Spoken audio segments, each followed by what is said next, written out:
Good morning, everyone.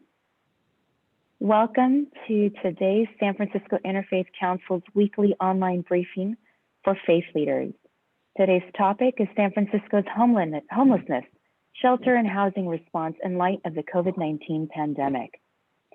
Today's meeting is hosted by the San Francisco Interfaith Council and supported by the Joint Information Center of the San Francisco COVID Command Center. Some housekeeping for today. Audio, video, and chat will be monitored and recorded for record keeping, training, and quality assurance. By default, all participants will be muted and video turned off to minimize distraction. To submit a question or comment, select the chat button at the bottom of your screen and send a message to Q&A. They will be shared with the speakers and panelists after the meeting for response. Thank you. Get tested, San Francisco. You can save lives and stop the spread of COVID-19 by getting tested through your healthcare provider. If you have symptoms or have been exposed to COVID-19 but don't have health insurance or can't get tested through your provider, visit sf.gov/gettestedsf or call 311 for information on getting tested at a city-run testing location.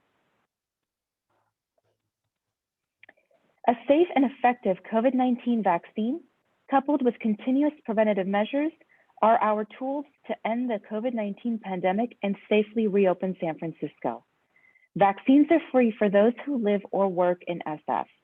Go to sf.gov/COVID-vaccine for information on eligibility, vaccination sites, including locations, and links to book an appointment if available.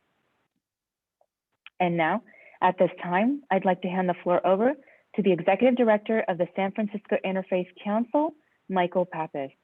Michael, the floor is yours.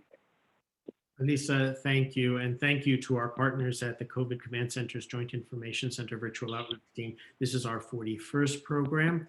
And we are very grateful to the city for providing this platform, as well as the wonderful staff who support us. Good morning, I'm Michael Pappas, and on behalf of the San Francisco Interfaith Council, I want to welcome you to this week's online briefing for faith leaders. Deeply rooted in the theology, tradition, sacred text, and philanthropic practice of all religions is the call to care for the poor.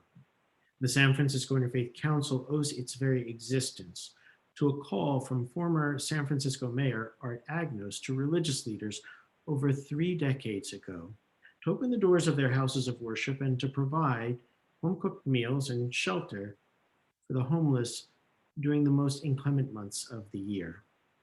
Just as people of faith have a moral obligation to care for the poor, so do governments. This week's online briefing for faith leaders, hosted by the San Francisco Interfaith Council and supported by the COVID Command Center's Joint Information Center Virtual Outreach Team, welcomes as our featured presenter, San Francisco Department of Homelessness and Supportive Housing Interim Director, Abigail Stewart-Kahn. Interim Director Kahn will shine a light on San Francisco's homelessness response system, the impacts and response of the system of care during COVID-19, and the department's recovery efforts through the implementation of the mayor's homelessness recovery plan that supports investments in housing and shelter to help the city create resources for homeless residents as San Francisco endures and eventually emerges from the COVID-19 pandemic. At this time, it gives me great pleasure, and it's a privilege to welcome the chairman of the board of the San Francisco Interfaith Council, Kaushik Roy, who will offer words of welcome as well as read the interfaith statement. Thank you so much, Michael. Good morning, everybody. My name is Kaushik, and on behalf of the Council's Board of Directors, it is my pleasure to welcome you back if you are joining us for the first time. I want to give a special welcome to you for being with us. I have allowed myself to slowly feel bits of cautious optimism, as at least here in the Bay Area, bits and pieces of good news seem to be coming in terms of our progress towards the pandemic. And however long this forum needs to be here, we certainly will continue to be here as long as we're useful. And I can say that with confidence because we have an amazing two member staff who I always want to acknowledge, Michael Pappas, of course, and Cynthia Zambucas, who have done so much incredible work, especially over the past year. So thank you on behalf of the community to Michael and Cynthia. This morning's topic, of course, is always relevant to us here in San Francisco, whether it's during the pandemic or decades before, as Michael noted. I want to give a special thanks because of that to Director Stewart-Kahn for joining us.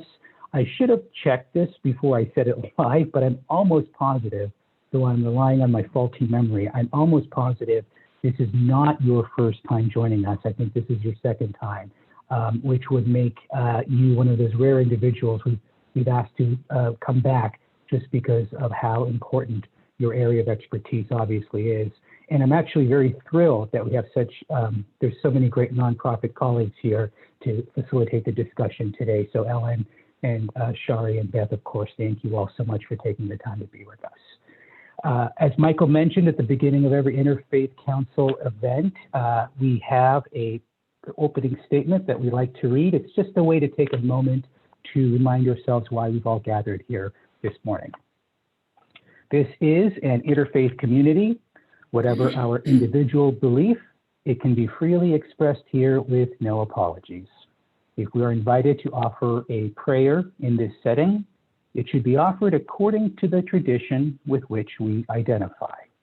If we are invited to speak on a subject from the perspective of our tradition, we are free to do so without fear of offending those who come from another tradition. We come together as people of faith to learn from each other that we might better understand the multiplicity of faith traditions in our city and in our world. Good morning, everyone.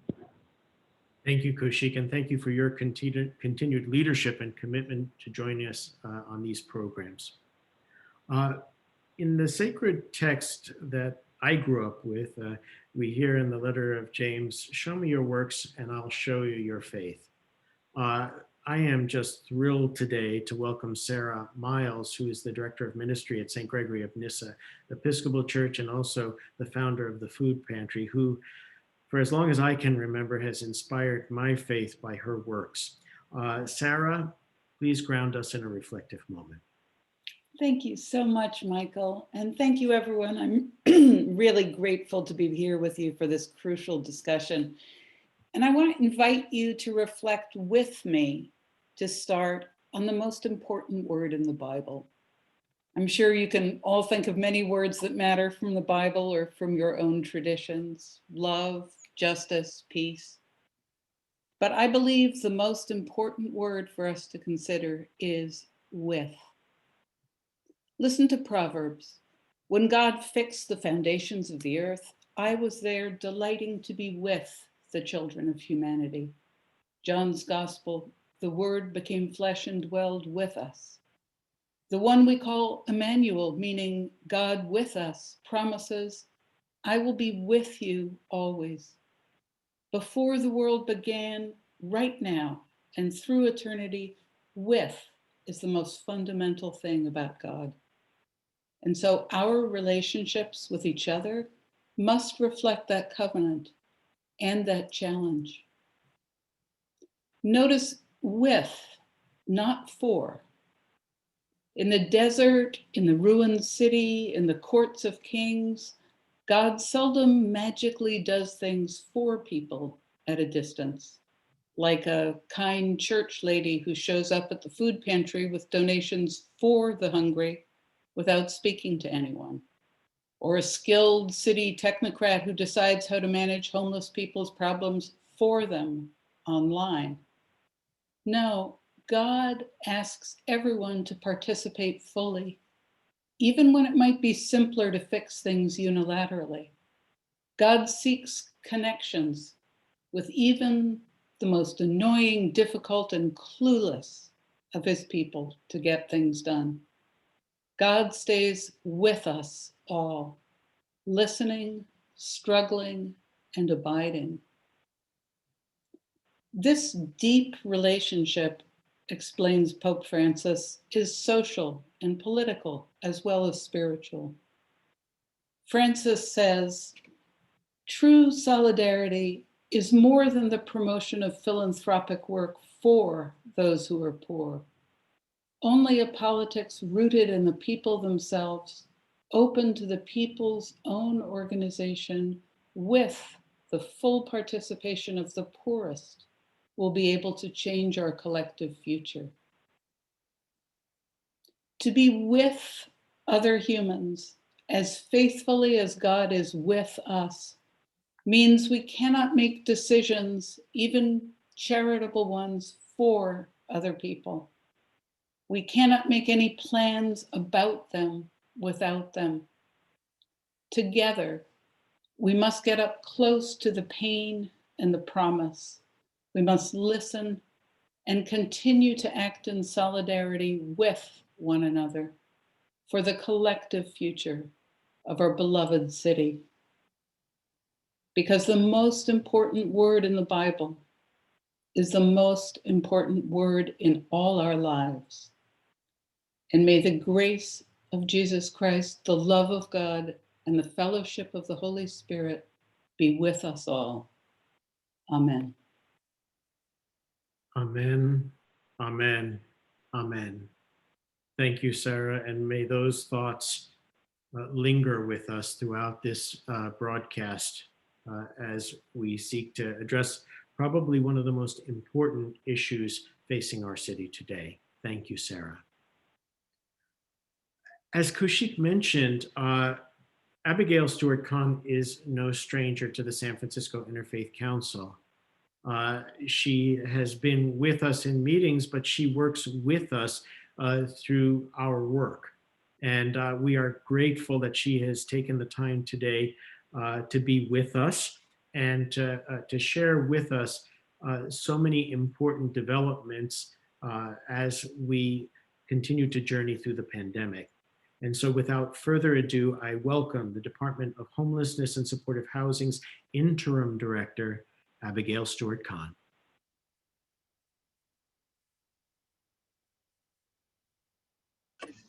Good morning, everyone. Thank you, Michael. Thank you, Kaushik. Thank you, Sarah. And members of the San Francisco Interfaith Council and community, I'm deeply honored to be with you today. Again, my name is Abigail Stewart-Kahn. I am the Interim Director of the Department of Homelessness and Supportive Housing. I use she, her pronouns. For a little bit of background, I was asked to hold the role of Interim Director approximately 1 year ago as the pandemic began, while we conducted a national search for a new director. 2020 surprised us in so many ways. That was a surprise for me from the beginning. And I am honored to sit lightly in this chair and deeply honored to be here today with Shari Wooldridge, Ellen Hammerly, and Beth Stokes, who should by all rights be giving this presentation, as their deep expertise and compassion, both at the strategic level and at the leadership level, have guided the work of the city and all of our partners throughout this year. However, I have been asked to present an overview of the homelessness response system and response to the pandemic. I will work my way through that presentation with some haste so that we can hear more from Ellen, Beth, and Shari, which I'm really looking forward to. And I just really want to thank again, and I will thank throughout, the partnership that the city has with the Interfaith Council. It is a beautiful partnership. It is about being with and in community together, to Sarah's point. And so I just really want to honor and lift that up. My children attend a Quaker school, and so we often talk about holding each other in the light. And so I am holding all of us together here in the light. If we could start sharing my slides.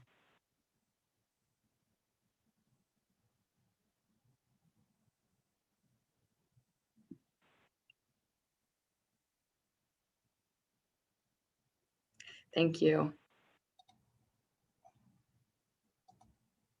I wanted to provide some background and history for the Department of Homelessness and Supportive Housing. It was formed by Mayor Ed Lee in 2016 to create a centralized department to address homelessness. The programs were consolidated from over 5 different departments very, very rapidly. The mission and the vision of having a single department, and this is before my time, was to provide a single unifying strategy around homelessness. San Francisco has always been at the cutting edge of innovation, compassion, and service delivery, but there had never been a single vision or strategy around homelessness. So we combined those programs and formed our mission to make homelessness in San Francisco rare, brief, and one time. In October of 2017, we issued a 5-year strategic framework. For context, we serve over 14,000 people each night, and I suspect it's actually significantly higher now during the pandemic, and we'll talk about why that might be. Next slide, please. Thank you. So in that strategic framework, which we issued in October of 2017, we charted a path and formed a homelessness response system. There are 6 core components of that homelessness response system, which I will work my way through in this presentation. But I really want to pull up and draw out today that COVID has changed everything for every single individual experiencing homelessness and for every single individual serving this community. And I would be remiss if I didn't pause to talk about the increased fear, risk, strain, isolation, pain, and suffering that people experiencing homelessness have gone through this year. And while we are all in this pandemic storm and the co-occurring storm of racial inequity, we are not all in the same boat. Some of us are in cruise ships, some of us are in life rafts, and some of us are simply in the ocean with no help. Our department and all of our partners has focused in the last year to respond to the dangers of COVID-19 for unhoused and marginally housed individuals. We focused on strengthening our commitment to equity and our response to the overwhelmingly disproportionate impacts of both homelessness and COVID on our BIPOC colleagues and friends. And we have not stopped anything else that we're doing. We've continued every single core function and essential program. So when we talk about what's an essential service, it is homeless services. Next slide, please. In July of 2020, Mayor Breed announced her bold homelessness recovery plan that provides strategy and policy direction to the department over the next 2 years. And it essentially provides an injection of resources into our strategic framework.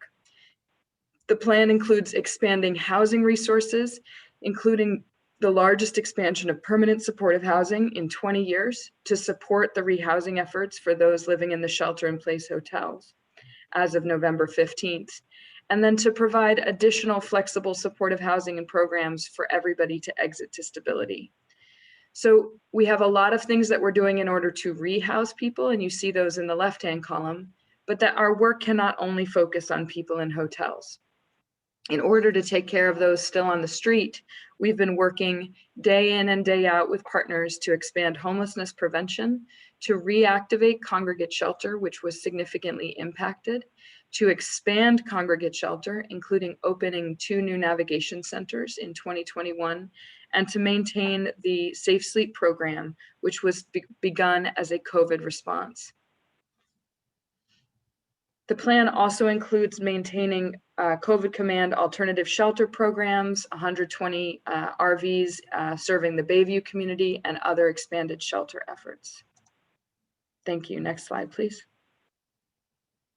So these are our 6 core components. And as the pandemic began, and as I said, as I stepped into an interim director role as the pandemic shut down San Francisco, we evaluated, are these still the core components? Are they all essential?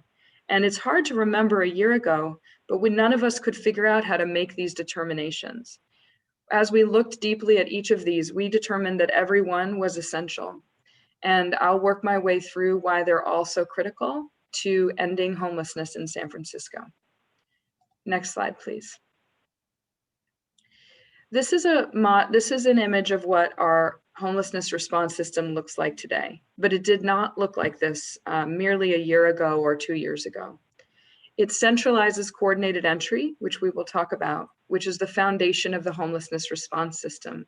And as we move and improve coordinated entry in a national best practice model, all of our resources are coordinated through that, and equity is achieved through coordinated entry.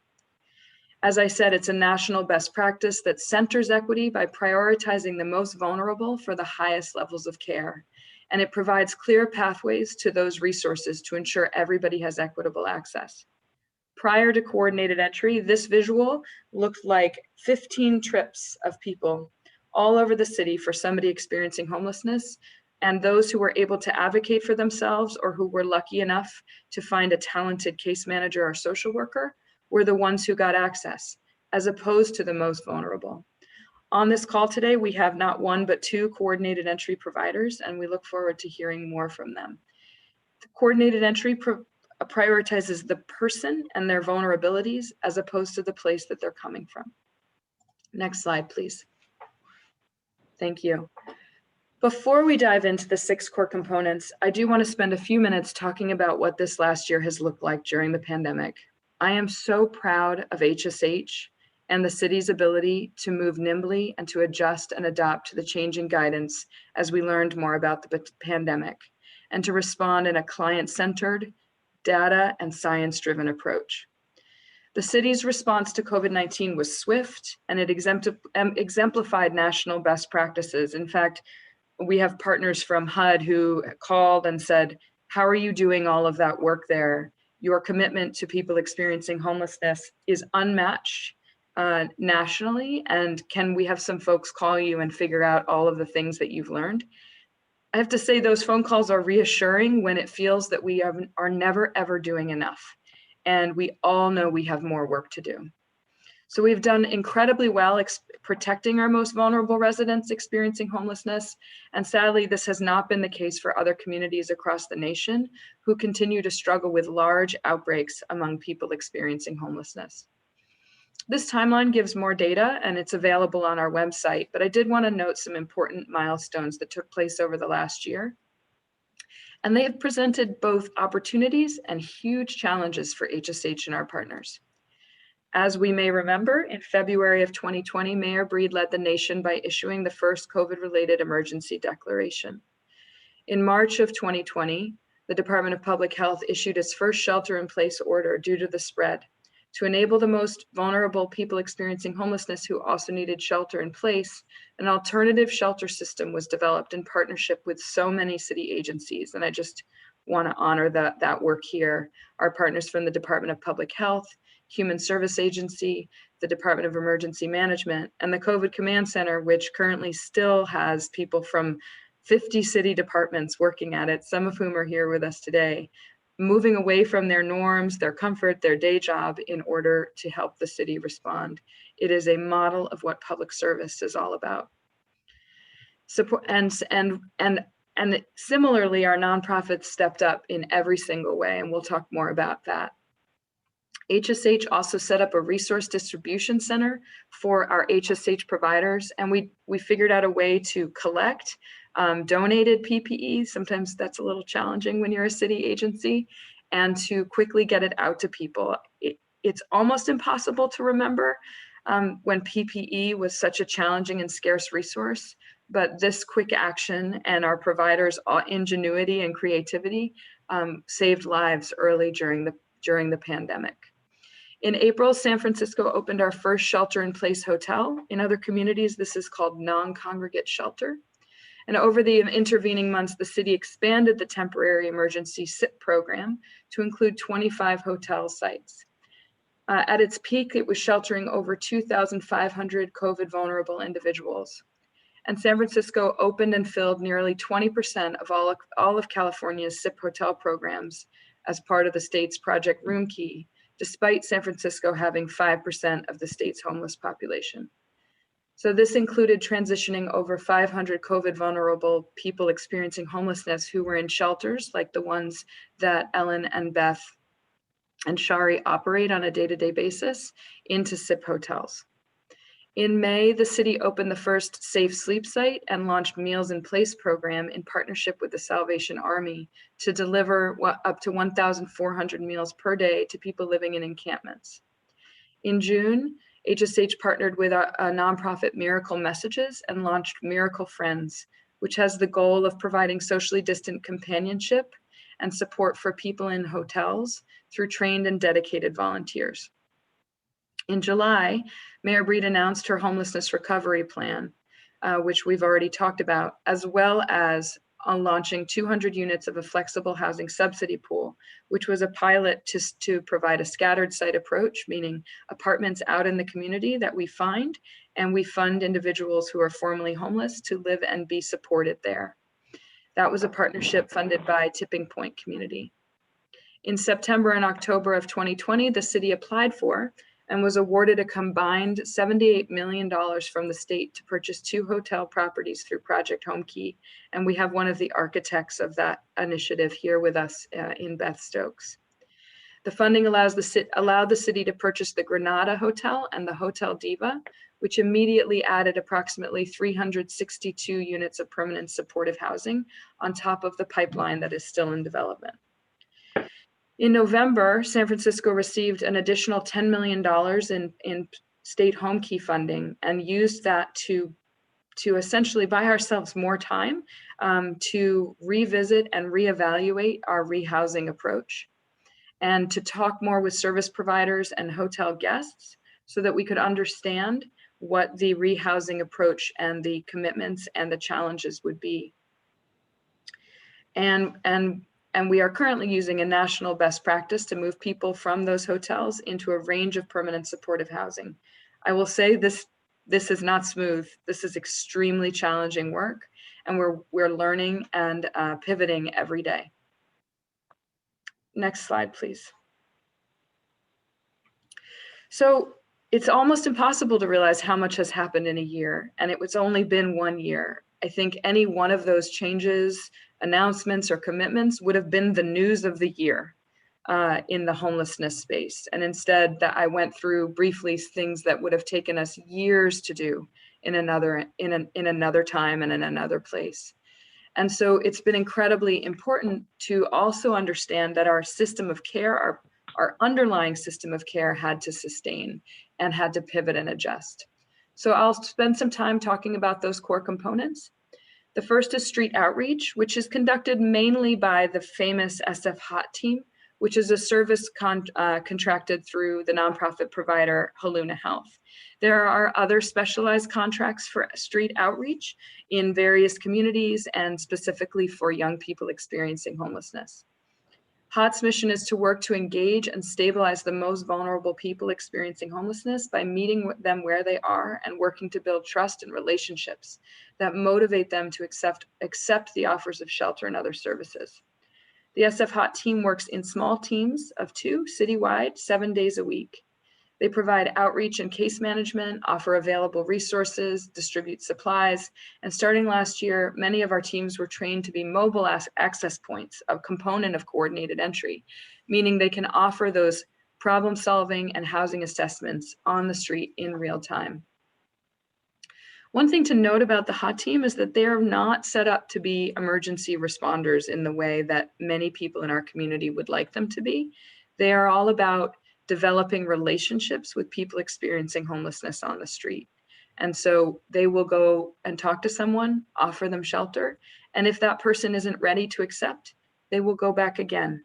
And until people can trust our system of care, whose trust has been broken time and time again by city, by partners, by all of us in society, they need to work to rebuild that trust so that people can start to begin their end to homelessness. Next slide, please. So during COVID, SF HOT has continued its core service, focusing on wellness checks and referrals, and including getting people to access points. And resources have expanded significantly during COVID. So in March, we began implementing wellness checks and referrals and providing voluntary resources to Congregate Shelter, including the 2 navigation centers which opened, to Safe Sleep, to the SIP hotels we discussed, and to access points. Next slide, please. One thing to note is that the Department of Public Health released public health guidance for unsheltered individuals that includes the recommendation from the CDC that unsheltered individuals are allowed to remain where they are unless appropriate resources are available to them, and issued some guidance to people experiencing homelessness about how to stay safe outside. And we include a link for that guidance here in this slide. Next slide, please. Diving deeper into coordinated entry. So again, the coordinated entry system assesses, prioritizes, and refers and places a person experiencing homelessness into the most appropriate housing resource available. The analogy for me is going into a hospital and meeting a triage nurse, and one person has a cut and one person is having a cardiac incident. And the triage nurse's job is to understand which resource needs to go to which person, so that we provide, so that me, if I have a small cut, doesn't end up getting the brain surgeon or the cardiac surgeon that the other person might need. So through this process, a person experiencing homelessness is assessed, offered problem solving, and determined if they are housing referral status, which means that our system of care has enough resources to offer them some kind of housing exit. There are not enough resources, even with our expansion, for everyone experiencing homelessness. The process is designed to increase fairness in our system and ensure that the most vulnerable people experiencing homelessness are placed into housing with the highest levels of service. So in other words, to preserve the scarcest resources for the most vulnerable. The coordinated entry process is essential to ensuring equity, which we already talked about.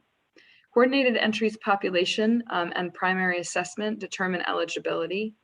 We have 5 providers, including ECS and Catholic Charities, that run population-specific access points in strategic geographic locations across the city to meet people where they are. During COVID, coordinated entry providers pivoted. Some of the highlights are developing phone access to coordinated entry, revised COVID prioritization to support rehousing and people who are COVID vulnerable and experiencing homelessness, and ensured that all the guests at the SIP hotels could be quickly assessed. So this is a huge undertaking, and has partnered with Human Services Agency to expedite the process by gathering income verification, key identity documents, enrolling people in local public benefits, all of these steps which are needed to move people into housing. And they also launched a coordinated entry partnership with Housing Navigation and Support to move faster at scale. So thank you very much to the providers on this call. Next, thank you, Dylan. So problem solving and prevention are a core component of the homelessness response system. The way I think about this is that not everybody experiencing homelessness needs access to permanent housing. And in fact, suggesting that somebody experiencing homelessness needs help from the system for forever is a way that does not work with them or understand their unique and individual needs, but rather says, we know what's better for you, this is what you need. So again, inspired by Sarah's opening remarks. In HSH's strategic framework, it's very clear that we understand how prevention and problem solving play a pivotal role. This has been an underinvestment in San Francisco historically. Problem solving is an umbrella term. It includes prevention, diversion, rapid exit, and we engage in these activities depending on the stage of housing crisis. So the main goal here is to reduce inflow into somebody experiencing homelessness. And to seek to quickly resolve a housing crisis and prevent the need for any or additional resources from the homelessness response system. The conversation looks something like, no matter how good our shelters are, I am really hoping we can figure out a way today that you don't need to come into shelter, and we can help you get back on your feet and into your community and end this experience with homelessness as quickly as possible. Some of these ideas include housing location assistance, Homeward Bound, which is our longest standing problem solving intervention, which has reconnected over 11,000 individuals with their support network, mediation, reconciliation, and financial assistance. Next slide, please. So temporary shelter has potentially been the most impacted by COVID, but it's hard to say. Every single individual working in our system of care has had their lives changed, and every single person experiencing homelessness has as well. So while temporary shelters have remained open and operating every single day of the pandemic, about a year ago, HSH had to pause intakes into congregate shelter to adhere with the Department of Public Health guidance. And we offered all COVID vulnerable individuals in shelter SIP hotel placements.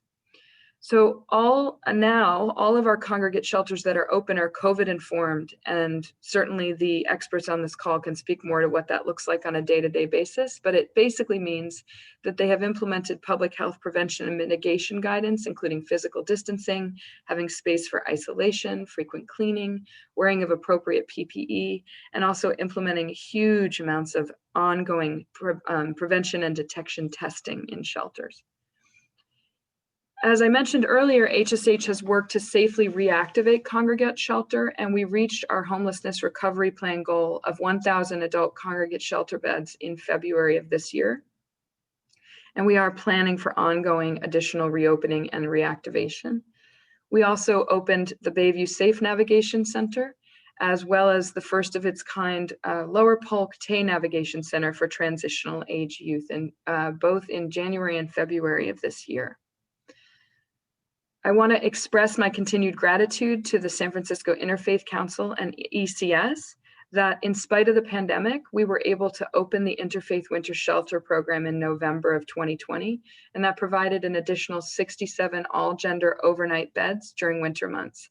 This is the 32nd year of this program, and I'm so grateful for that incredible partnership. I can tell you many, many colleagues across the country have not been able to open winter interfaith shelters for all of the understandable reasons.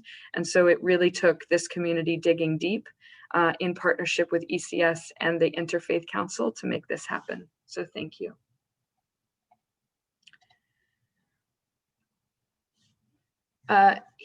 Rehousing is a huge focus for us right now. And if you follow the papers, Michael was sharing, he takes the actual Chronicle in the morning, so do I, the paper, old school like that. The city is dedicated to ensuring that every guest in the SIP hotel is offered a housing exit. There's a huge amount of information available on this, and we're providing some updates and links. HSH has had so many accomplishments and things to be proud of this year. The speed of rehousing and the speed of referrals and flow into housing has remained stubbornly and unacceptably slow. So I'm really delighted that the mayor has focused this at the COVID Command Center, is bringing in additional resources and lifting up this priority. That's all happening just this week. And so we're really looking forward to improved speed via the COVID Command Center, and we'll be able to provide more updates in an ongoing way. Next slide, please. Diving deeper into the alternative shelter system, which are really part of our shelter system now, we have, here's this view of the Safe Sleep site operated by Urban Alchemy at Fulton Street. You can sort of orient yourself to where that is. I walk past it every morning.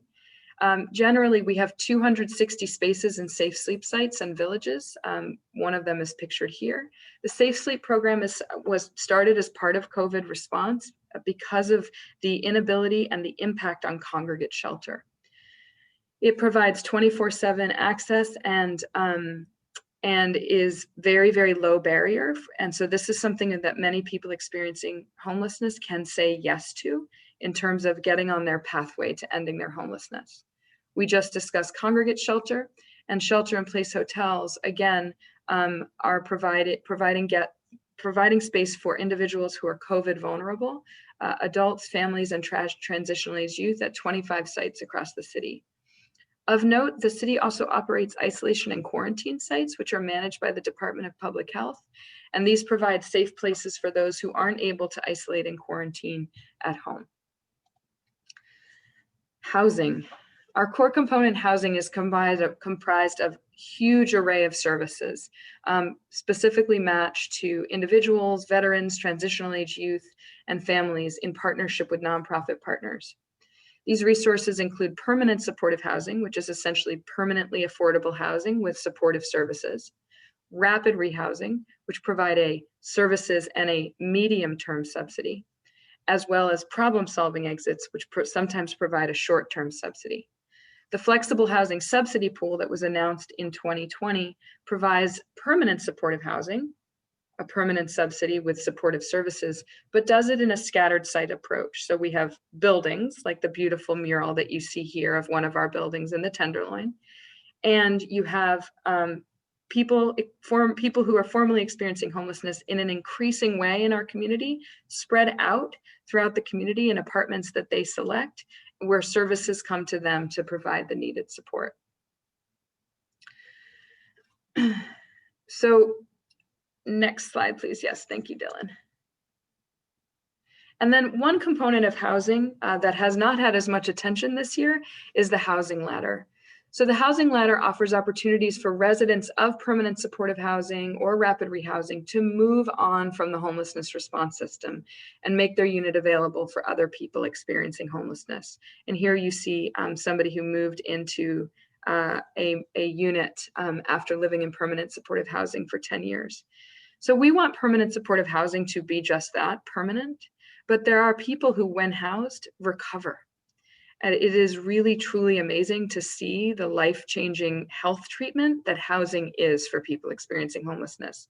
And many of them want to move outside of a system of care that has so much supportive services and want to make space for other people, but they can't necessarily afford a unit in this very expensive environment. So it provides the ongoing subsidy and light support, but makes space available in permanent supportive housing for other individuals. And finally, here are additional resources, which I know will be shared out with all of you, so you can learn more and if you're interested. Again, thank you all for the opportunity to present an overview of HSH and the homelessness response system during the pandemic. My special thanks to Michael Pappas and the San Francisco Interfaith Council for the continued partnership and incredible work and the invitation to this briefing. Next, you'll be hearing from some truly inspiring leaders on the panel, and I want to thank each and every one of them, as well as other HSH and nonprofit providers that are on this call or part of this council, for their tremendous courage and compassion. If you have questions, please reach out to the information provided here, and thank you.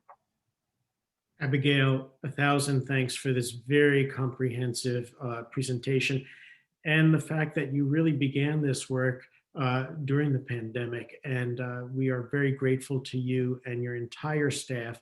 And we enjoy working with you to the betterment of our city. I think back to the days of the first navigation center on Mission Street, when Mayor Lee asked our council to be the funder of that site. Episcopal Community Services was the first provider.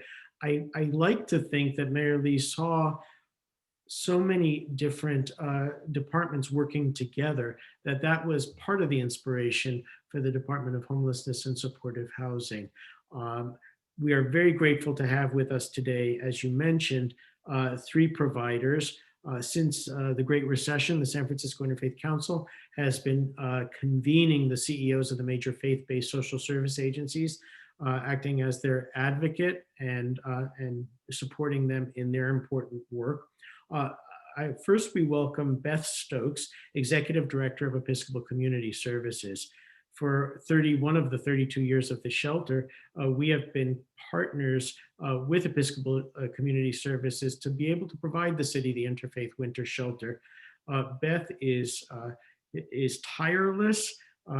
She is innovative, and she has done just an amazing job on so many fronts with work with the homeless in San Francisco, and is a true visionary.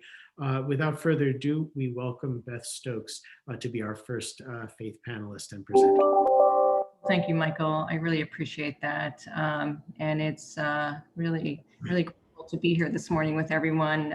Thanks, Abigail, also for the invitation to join you. I think you covered just about all of it, but I will highlight, thank you for that.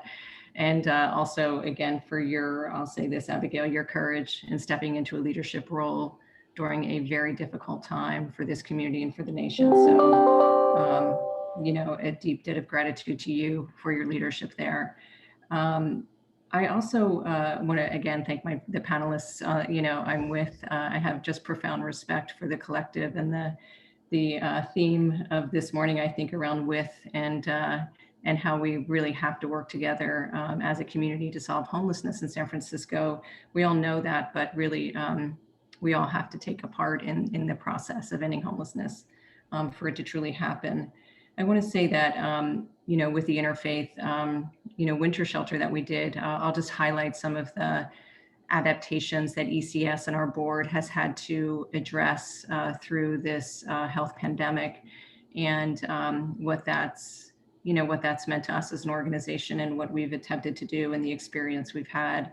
But I will say with the interfaith winter shelter, we weren't sure about that. And, as we were approaching kind of the winter season, and through conversations and through, a leap of faith really with Abigail, Michael, and also I want a deep debt of gratitude to St. Mary's Cathedral, who took that leap with us, and were able to provide night to night response for folks who are on the street with interfaith, and not having to close it down this year, which we weren't sure about as we entered November. So thanks to everyone, and particularly to the staff at ECS and at St. Mary's, because it was a big lift, a big effort, and there was a lot of unknowns. So grateful to everyone there. It closed, and I want to say thanks to Abigail as well and her team and the staff at ECS, because all of those folks that were still there have been rehoused into other locations that were at the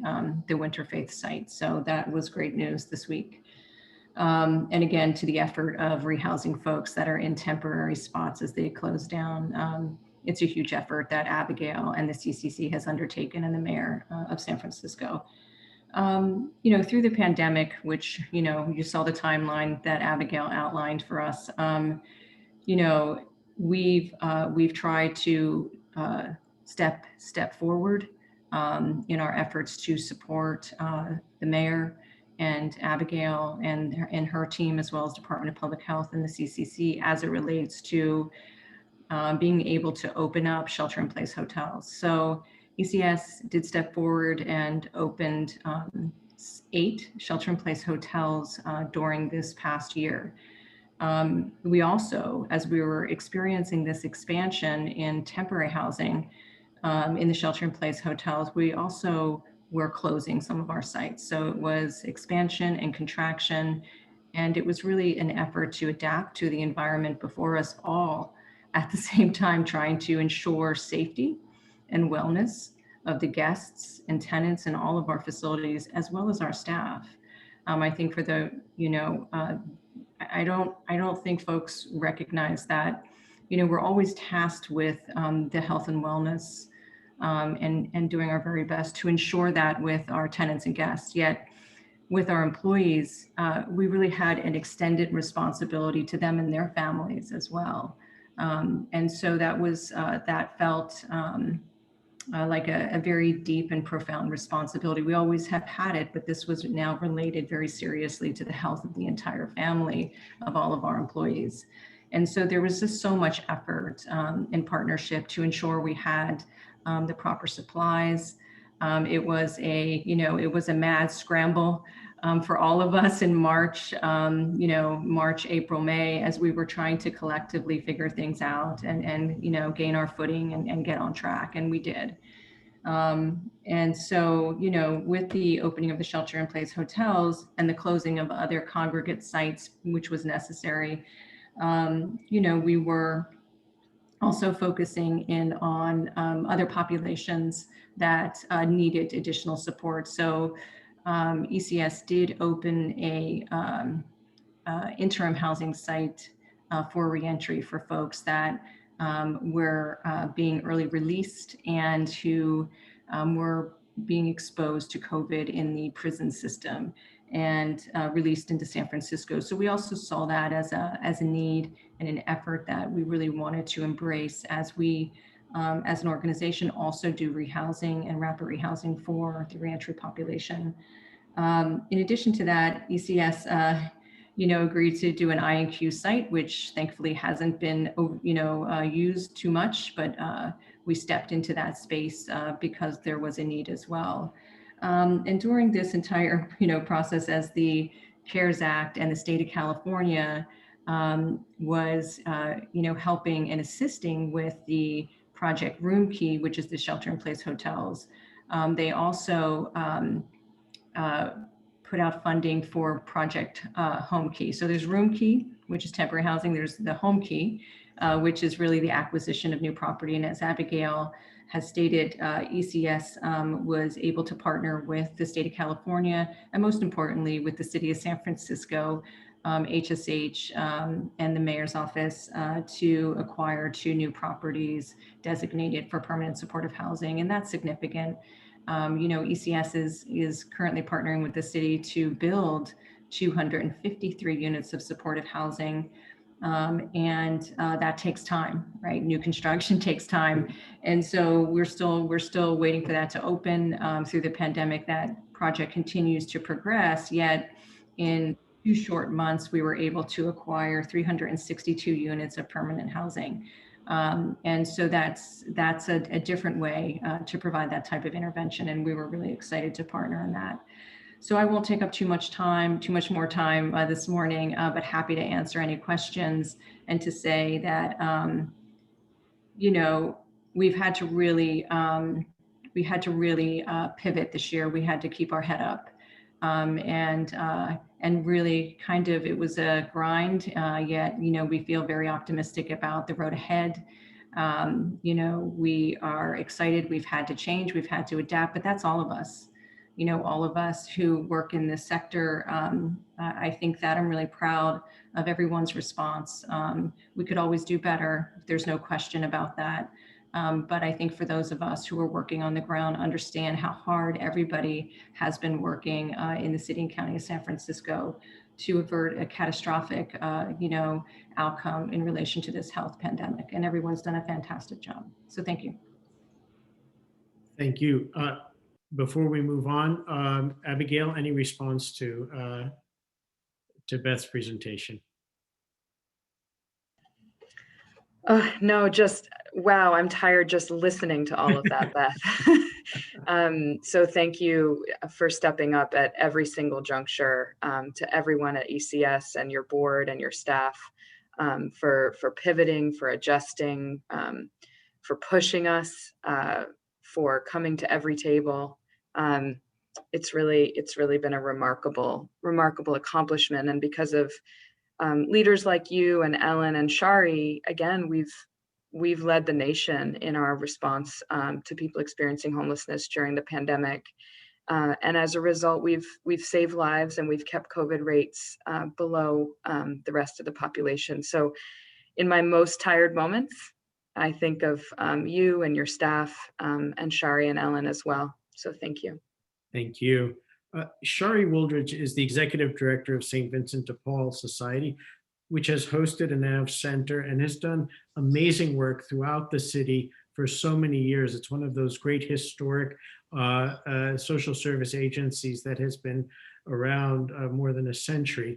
Shari, would you kind of give us a brief overview of your response to the pandemic and your work with the city? Thank you, Michael, and thank you to the Interfaith, just as I do that, to the Interfaith Council. So yeah, St. Vincent de Paul has been in the city serving the most vulnerable for close to 160 years. So we are known for our congregate shelter, MSC South, which has been pre-COVID, the largest single adult shelter. We had 340 beds, as well as 70 chairs in a 24-hour drop-in center. So we did that. And then we opened up a division circle, which is another navigation center. We had 185 beds.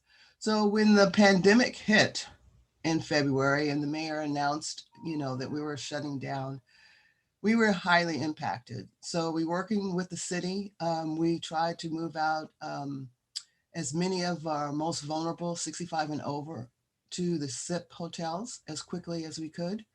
We did not know that the virus could spread as quickly as it did. And so we were affected. We were the first shelter to have a major outbreak. We had 98 clients that were tested positive, as well as 10 staff. So you can imagine the fear and concern that the rest of the staff had. I felt the city definitely supported us. The Department of Health definitely supported us. We were in a panic mode, I would say. It was like maintaining a plane while it was flying. I think we learned a lot. And so we had to actually shut MSC down, which I think has never happened in the 15 or 20 years that it has been in existence. We had to shut down for close to 2 weeks. We came in and scrubbed the building from top to bottom.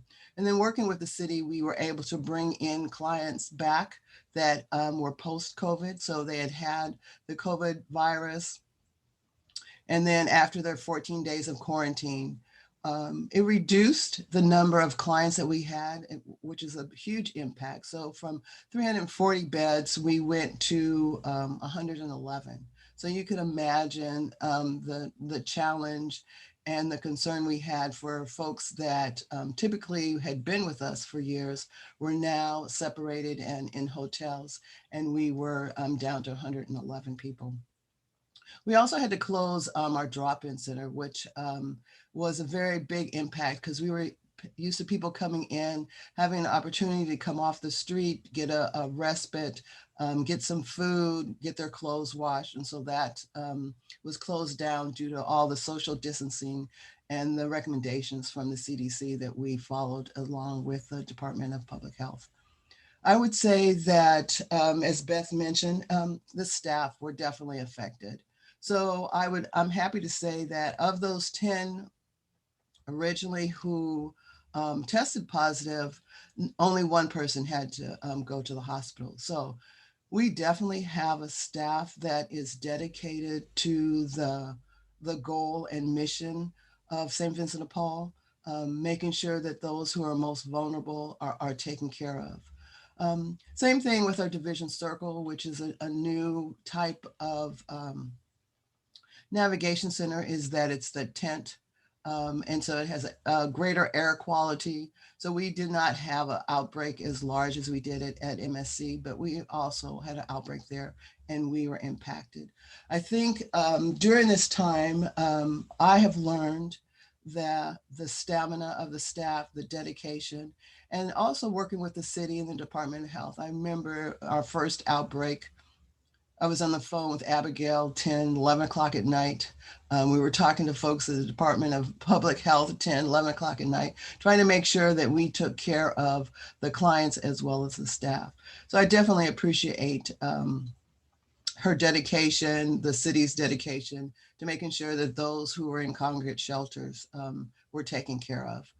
So here we are a whole year later. We have learned a lot. And we are looking forward to the city getting back to normal.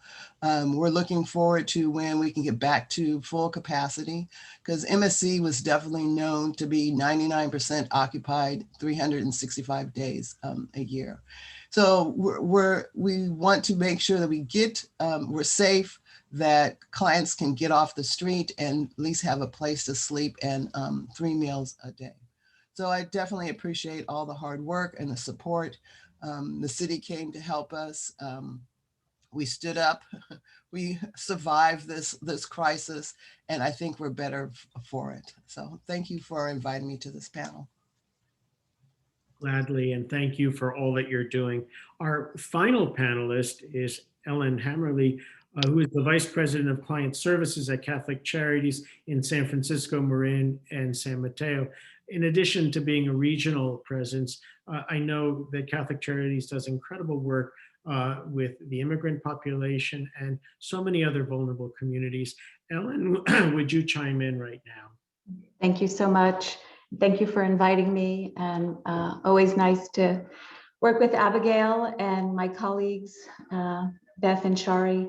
As Beth and Abigail and Shari have said, we make an amazing partnership, all of us working with each other. We couldn't do it alone. So it's a wonderful collaborative process that I really appreciate. I think some of you know that Catholic Charities was founded in 1853. And we're rooted in our faith traditions of charity and justice. Our values are respect, compassion, and accountability. And we provide social services and social justice from those lenses. During COVID-19, we began an incident command team early on in March of last year, and quickly devised protocols and plans that have been very helpful in preventing the spread of COVID amongst staff and clients at our facilities. We have over 30 programs, and we were able to keep all of our housing and homelessness services operational throughout the entire year. Our dedicated staff have served all of us and the community and the clients with amazing grace and care, as they always do. But it's been quite an adventure. Catholic Charities has opened 4 of the SIP sites. We have one in San Francisco, that's a family SIP site. We had 28 pregnant women at that site. So thankfully, all the babies were born and are healthy and thriving. It's really quite a miracle to be able to bring them into the world with a roof over their heads and heat and food. So we're very appreciative of that. It's a 65-room hotel, so we've served over 250 individuals at that site. The other 3 SIP sites are in Marin County through Project Room Key. We also opened a Project Home Key site in Marin County as well. Like Beth was explaining, it's a hotel that's basically permanent supportive housing, which is very exciting because it's providing the permanency and the solution to homelessness that we're really looking for all of our clients. The other thing that Abigail mentioned is we are part of the coordinated entry system. In San Francisco, we operate 2 of the family-based homeless access points, one in the Bayview and one in the Mission. And the nexus between being able to operate those access points and provide street outreach is that we can also provide problem solving at the SIP site hotel to facilitate and link all of the clients to housing. So it's really a wonderful system of care that we've come up with HSH and CCC and all the other CBOs in San Francisco. I also want to say that, you know, we've also been able to pivot and create learning hubs so that the youth who are behind academically are being supported by us in all 3 counties.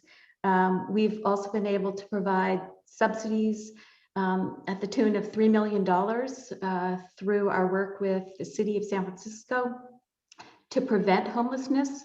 So our continuum of care, just alone as Catholic Charities, begins with homelessness prevention, and it supports families, homeless individuals, through permanent supportive housing, all the way to our aging services, our immigration services. So it's quite a remarkable continuum of care that we've been able to support and sustain throughout the entire pandemic. So lastly, I would just share that we have had a food pantry out at one of our aging service programs, which has served thousands of people, particularly our vulnerable seniors, during the pandemic. And then in partnership with San Francisco Department of Public Health, we have a flu and COVID testing site in one of our parking lots. I'm advocating to expand that to vaccines. So hopefully we will be able to do that as well.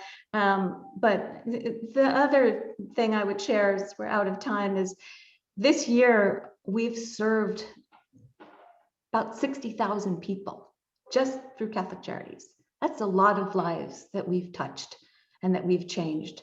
So we like to be part of the solution to end homelessness in San Francisco. And together with our partners, we're doing that. My question for Abigail, which I'm out of time to hear the answer to, was more how we as interfaith members of this community can support the work of HSH. Because a lot of times we need you, you need us, and we'd like to be there for you. So that's my statement to you, with deep appreciation for all you do, and to my colleagues as well, and to the Interfaith Council, Michael, Kaushik. Together with each other, we can get ahead of this and end homelessness. So thank you all, appreciate it. It's a great question, and Abigail, I'd like to give you the last word.